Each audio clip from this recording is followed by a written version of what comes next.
Hello बच्चों, let's read the question. Two billiard balls undergo head-on collision.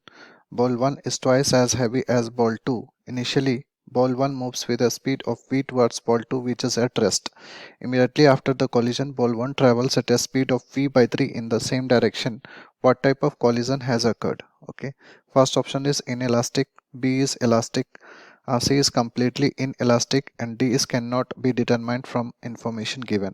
Okay सबसे पहले हम यहाँ पे की कॉन्सेप्ट क्या यूज़ करने वाले हैं वो लिखते हैं। तो की कॉन्सेप्ट अगर हम यहाँ पे बात करें तो की कॉन्सेप्ट हम यहाँ पे यूज़ करने वाले हैं conservation of linear momentum. Conservation of linear momentum, इसका हम लोग की कॉन्सेप्ट यूज़ करने वाले हैं। ठीक है, तो सबसे पहले अगर हम लोग यहाँ पे सिचुएशन को एनालाइज करें तो सिचुएशन कैसा है कि ये हमारे पास m मास का ऑब्जेक्ट है और ये इस डायरेक्शन में चल रहा है। ठीक है, मान के चलते हैं कि इसकी मास m1 है और ये वेलोसिटी है इसकी कितनी v/3 स्पीड से चल रहा है और दूसरा जो ऑब्जेक्ट है वो रेस्ट पे है, दिस इज m2 और ये ऑब्जेक्ट कितना है, इसकी वेलोसिटी 0 है रेस्ट पे। ठीक है, आफ्टर कॉलिजन क्या बोलता है कि जो पहला ऑब्जेक्ट है दैट इज m1। ठीक है, m1 जो है वो सेम डायरेक्शन में चलता है विथ वेलोसिटी v/3। ठीक, उसके बाद दूसरे ऑब्जेक्ट के बारे में, मास के बारे में क्या बोला गया है, m2 जो है उसके बारे में कुछ भी नहीं दिया गया है। ठीक है, तो इसकी वेलोसिटी हम मान लेते हैं कि this is nothing but v not मान लेते हैं। ठीक है, अब यहाँ से अगर हम बोला क्या गया है कि जो मास 1 है that is 2 times of mass 2, तो इसका मतलब क्या है कि ball 1 is twice heavy as ball 2। इसका मतलब मास 1 जो है that is nothing but 2 times of m2। ये हमें रिलेशनशिप दिया गया है। ठीक है, अब यहाँ से आगे हम इसको कैसे प्रोसीड करेंगे।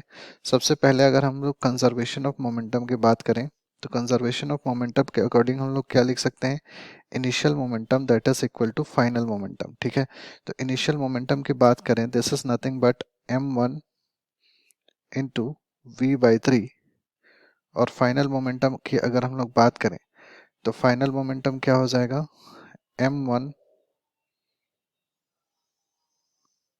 सॉरी पहले कंडीशन में जो वेलोसिटी है बॉल की वो कितनी दे रखी है दैट इज v। ठीक है, तो यहाँ पे क्या हो जाएगा, ये v होगा और दूसरे कंडीशन में जब वो टकराती है उसके बाद ये v/3 हो जाती है। ठीक है, तो this will be nothing but v/3 और दूसरे की मोमेंटम कितनी होगी m2 इंटू वी नॉट। ठीक है, तो यहाँ से m2 की वैल्यू को हम अगर सब्स्टिट्यूट करें तो m1v this will be nothing but m1v divided by 3 और m2 की वैल्यू यहाँ पे पुट करेंगे, सो m2 will be how much m1/2। तो इसको हम क्या लिख सकते हैं, m1/2 times v not.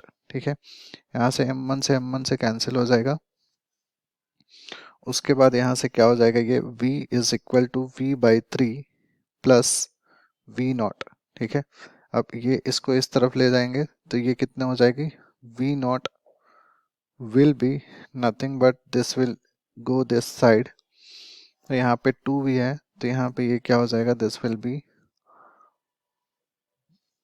v that is 3v minus 1v that is 2v/3 and this will be becomes 4v/3। तो यहाँ पे हमारे पास कितना आ जाएगा, 4v/3, ये v नॉट की स्पीड आ जाएगी। ठीक है, अब अगर हम लोग ये इलास्टिक कोलिजन के लिए अगर हम लोग देखें, सबसे पहले अगर हम लोग कोफिशिएंट ऑफ रेस्टिट्यूशन फाइंड करें e, तो e क्या होता है, वेलोसिटी ऑफ